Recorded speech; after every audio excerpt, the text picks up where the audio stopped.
Merhaba arkadaşlar, kanalıma hoş geldiniz. Bugün güzel bir modelle yine beraberiz. İki renkli modellerden bir model yapalım istedim ve bu modeli seçtim. Ben şu an kız için yelek yapıyorum bu modeli. Sizler de umarım beğenir ve yaparsınız. Modelin tarifine geçmeden önce kanalıma abone olur, videolarımı beğenirseniz beni çok mutlu edersiniz. Evet, hazırsanız başlayalım. Ben başlamıştım bir lastik. Size de göstereyim. Lastiğimi küçük yaptım, kısa yaptım. Ee, Aynı şekilde daha kolay, daha az vakit alsın diyerekten. Sizler de eğer ki hazırsanız başlayalım. Modelimiz çok güzel, çok hoş. Şöyle yakından bir kere göstereyim diyorum. Daha sonrasında da hemen geçelim modelimize. Evet. Yeteri kadar lastiğimizi ördükten sonra kullanacağımız renkleri birbirine bağlıyoruz.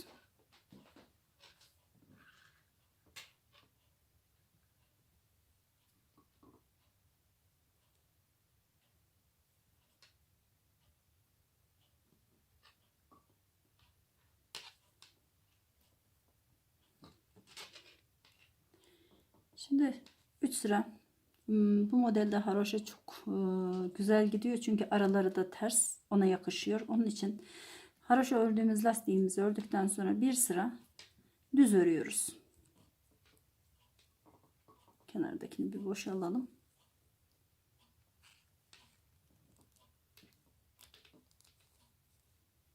Evet.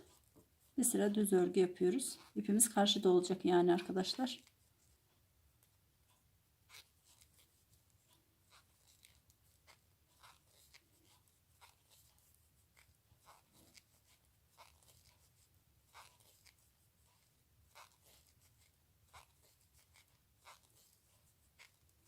Modelin başlangıcı böyle.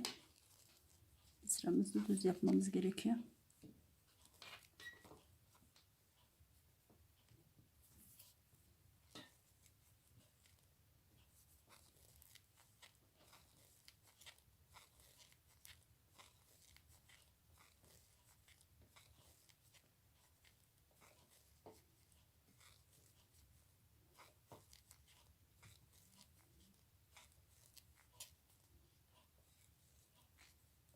Evet. Bunu böyle yaptık. Şimdi modelimizin arkasına geldiğimiz zaman şöyle yapmamız gerek. Kenardan 6 tane ters örgü yapıyoruz. Modelimizi arka taraftan yerleştirmemiz daha güzel olacak. Çünkü daha fazla düz örgüye ihtiyacımız yok. Bakın kenardan 6 tane, hatta 7 tane kullanalım. 3 tane düz yapıyoruz. Öbür tarafta ters olacak. 6 tane ters yapıyoruz. Modelin arka yüzündeyiz arkadaşlar. Şaşırmayın sakın. Bunu isterseniz düzden yerleştirirsiniz ama ben tersten yerleştirmeyi daha uygun görüyorum. Çünkü 2, 4, 6 tersten yerleştirdiğimiz zaman modelimizi bir sıra daha fazla düz örmemize gerek kalmayacak. Bu taraftan ters yapmamız gereken ilmeklerimiz var çünkü. 6 tane tersimizi yapıyoruz.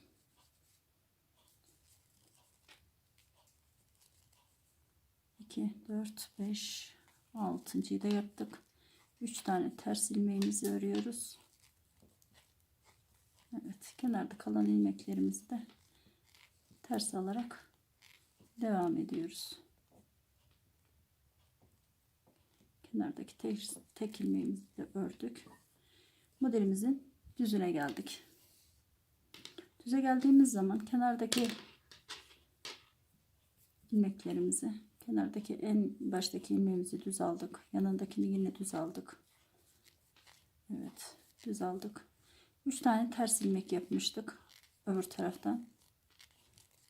Onları yapıyoruz. 6 tane düz ilmeğimiz var. Modelimizin düzündeyiz arkadaşlar. 6 tane düz ilmeğimizi ördük. 3 tane ters ilmeğimiz var. Yine 6 tane düz ilmeğimizi örüyoruz. Modelimizi böyle bu şekilde yerleştirdik.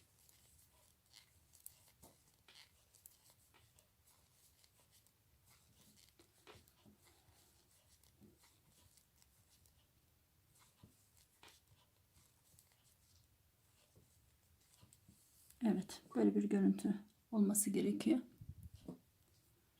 Modelimizin arka yüzüne geldik yine. Ters olan ilmeklerimizi ters, düz olan ilmeklerimizi düz almaya devam ediyoruz.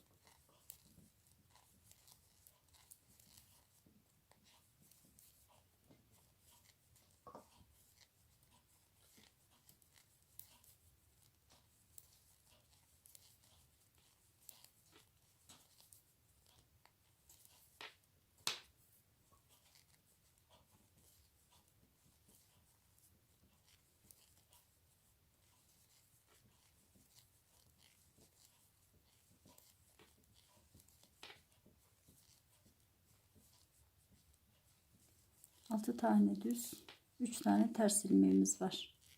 Unutmuyoruz bunu. Modelimizin yine düzüne geldik.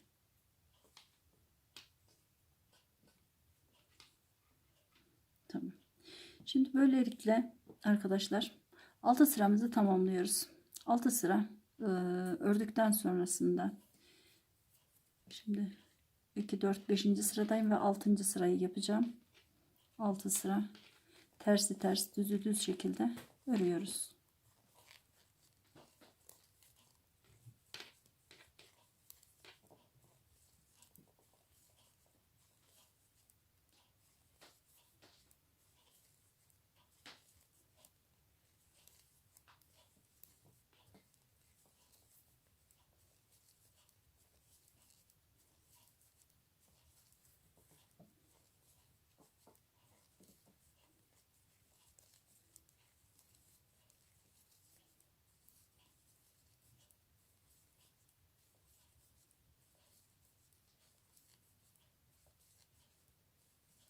Evet. Şimdi modelimizin arka yüzüne geldiğimiz zaman yapmamız gereken yine tersi ters, düzü düz öreceğiz ama şu kenarda şunu yapmamız gerekiyor. Bakın, düzlerin yanına geldiğimiz zaman bu haroşanın tersin içine şişimizi getirdiğimiz zaman 1 2 3 ilmek dolayıp çıkartıyoruz şişimizi. Bakın, şu kenardaki 3 taneyi örüyoruz. Aynı şekilde 3 tane düzün yanındaki ilk terse geldiğimiz zaman 1 2 3 ilmek çıkarttık. Aradaki 4 tane tersimizi örüyoruz. 1 2 3 ilmek tekrar şişimizin üzerine atıyoruz. 1 2 3 düz ilmeğimizi örüyoruz. Yine onun yanındaki ilk ters ilmeğimizin üzerine içine şişimizi soktuk. 1 2 3 defa doladıktan sonra çıkartıyoruz. Buna böyle devam ettik. Evet. Yine geldik düzlerin yanındaki ilk ters ilmeğimize 3 defa tekrar doluyoruz. Çıkartıyoruz.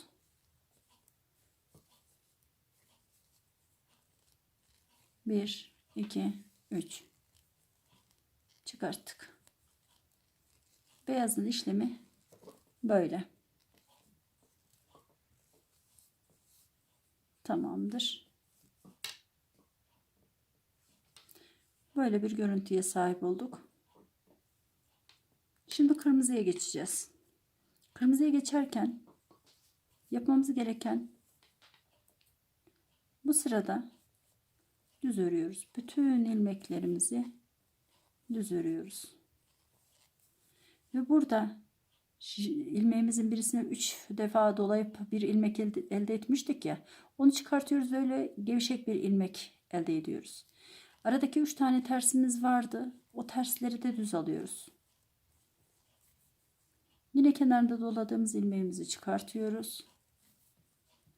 Düzleri düz örüyoruz.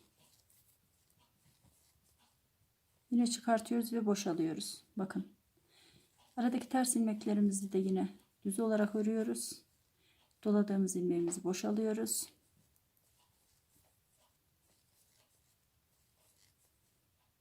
Yine boşalıyoruz.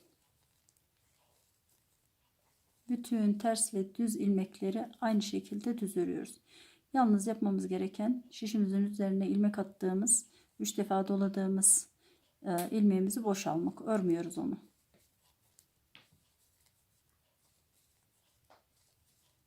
Sıramız böyle. Bu sırada böyle bir görüntü oluyor. Modelimizin arka yüzüne geldik. Arka yüzünde ipimiz yine karşıda olacak. Bu defa da ipimiz karşıda olacak şekilde bütün ilmeklerimizi yine düz örüyoruz. Haroşa yapacağız.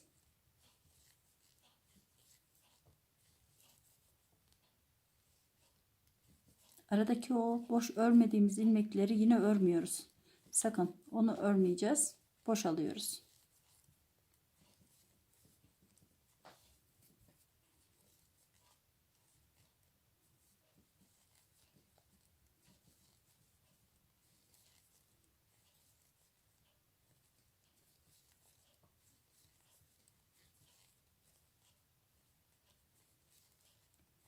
Tüm ilmeklerimizi yine düz ördük. Modelimizin ön yüzüne geldik. Kenardaki ilmeğimizi aldık. İpimiz yine karşıda olacak. Düz örüyoruz. Beyazımızı yine boşaldık. İlmeklerimizi düz örüyoruz. Bunları boş geçiriyoruz arkadaşlar. Örmeden.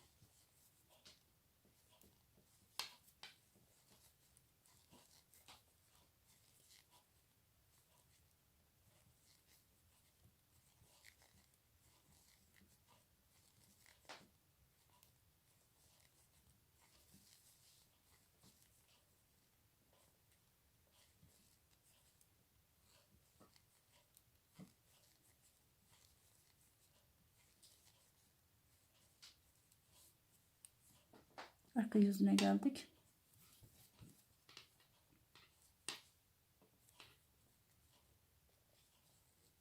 İpimiz yine karşıda olacak.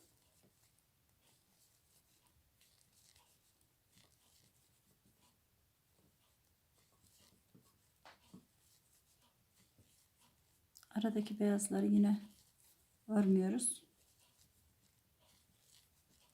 Bu sıramızı yine böyle çıkıyoruz.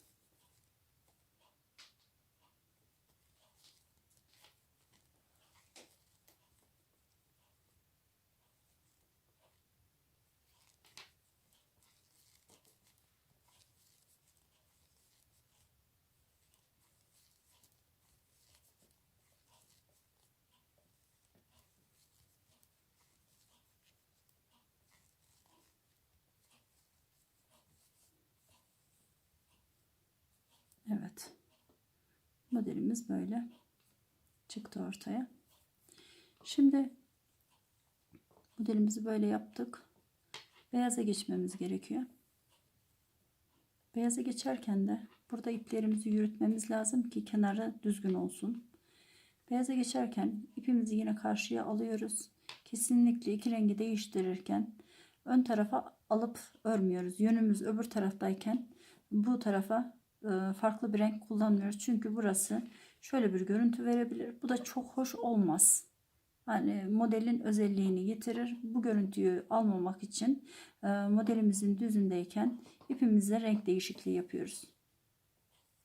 Şimdi beyazı aldık. Evet. Devam ediyoruz.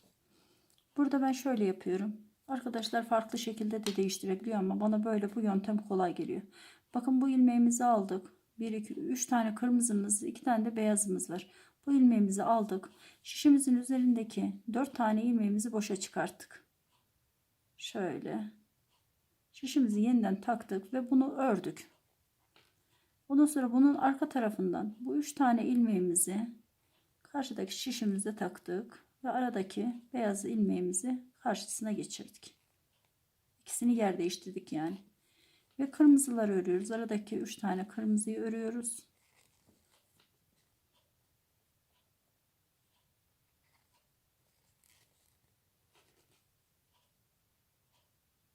ilmeğini katını açtırdım.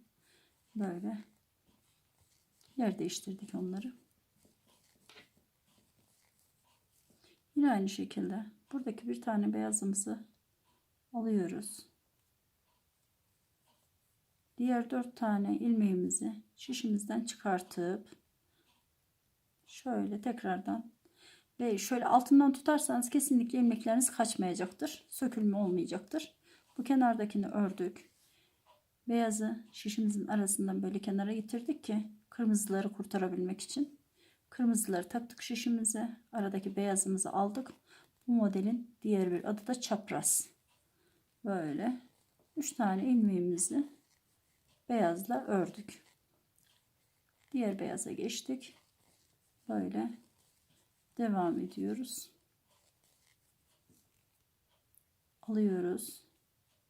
3 tane kırmızı, bir tane beyazımız.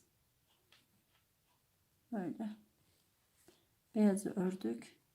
Beyazı kenara getirdik. Aradaki 3 tane kırmızı ilmeğimizi aldık ve beyazı yine aradan aldık. Şimdi kırmızıları öreceğiz. Şöyle diğer beyazımızı ördükten sonra geri kalan ilmeklerimizi de düz şekilde örüyoruz. Çok basit, çok güzel görünüyor. Yeleğimi bitirince inşallah göstereceğim size. Çok tatlı olacak, emin olun. Şimdi geri kalan ilmeklerimizi de düz olarak örüyoruz. Yalnız şu kenardaki çapraz aldığımız ilmeğimizin arasındaki 3 tane ilmeğimizi ters örüyoruz. Bize düz ama karşı tarafa ters olacak şekilde. Kenardaki çapraz ilmeğimizi düz aldık. İpimiz kendimizde olacak şekilde öbür tarafa düz, kendimize ters gelecek şekilde. Aradaki 3 tane ilmeğimizi ters örüyoruz.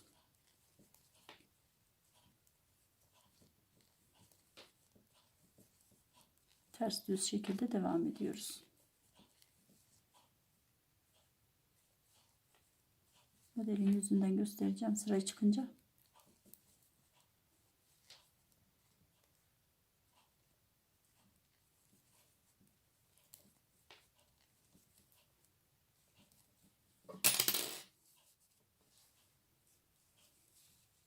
Bakın. Mükemmel bir model. Çok da basit. Bir sıra daha gitmek istiyorum sizin için. Yani nasıl olduğunu anlayın diye. Bir tane beyaz. Kenardakileri örüyoruz. Ortadan 3 tane ters olan örgümüzü örüyoruz. 6 sıra ters.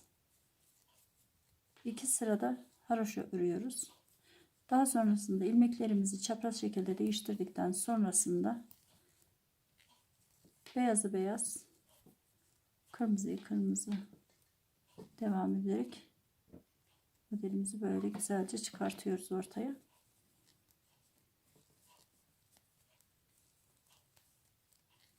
Umarım beğenmişsinizdir arkadaşlar.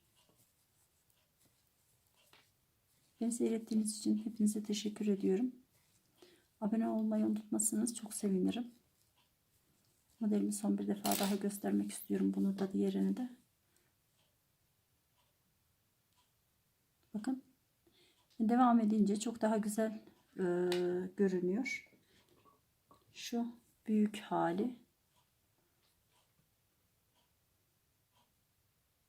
Evet. Ne renk istiyorsanız onunla yapabilirsiniz. İsterseniz sade de yapabilirsiniz ama bu model renkli çok daha güzel görünüyor. Bugünlük bu kadar. Teşekkür ediyorum. Görüşmek üzere. Hoşça kalın. Kendinize iyi bakın.